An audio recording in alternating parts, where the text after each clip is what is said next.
আসসালামু আলাইকুম বন্ধুরা, আজ আমি আপনাদের দেখাতে চলেছি বগুড়ার মহাস্থানগড়ে অবস্থিত একটি জাদুঘর। এটি মহাস্থানগড়ের উত্তর পাশে অবস্থিত। মহাস্থানগড় ভ্যান স্ট্যান্ড থেকে 5 টাকা ভাড়া হলে একটি ভ্যান নিয়ে এই জাদুঘরে পৌঁছানো সম্ভব। এই জাদুঘরে প্রবেশ মূল্য প্রাপ্তবয়স্কদের জন্য 30 টাকা এবং দেশীয় শিক্ষার্থীদের জন্য 10 টাকা বরাদ্দ এবং বিদেশি পর্যটকদের জন্য 400 টাকা বরাদ্দ। এই জাদুঘরে প্রথমে প্রবেশপথ দিয়ে ঢুকলেই আমরা দেখতে পারবো দুই পাশে সবুজ ঘাসের বাগান।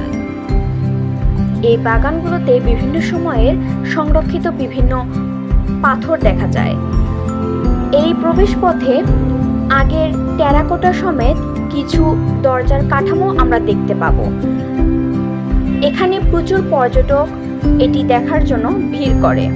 এর আশেপাশে যেসব পাথর বা শিবলিঙ্গ, হিন্দুদের যে চিহ্নগুলো দেয়া আছে সেগুলো পর্যটকরা দেখে আকৃষ্ট হন। এটি হলো জাদুঘরের মূল ফটক।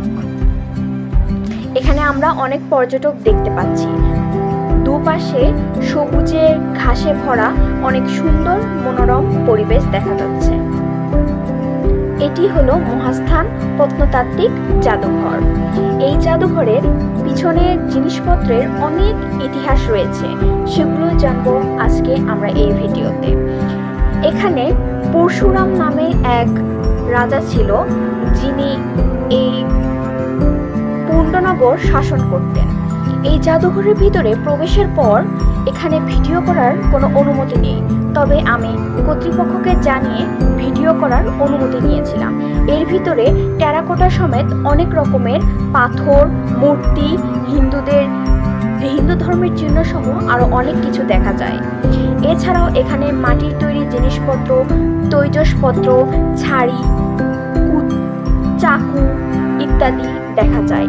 এছাড়াও অর্ধভাঙা মূর্তি, হাঁড়ি পাতিল এসবও দেখা যায়। এখানে ছোট মূর্তি থেকে শুরু করে বড় মূর্তি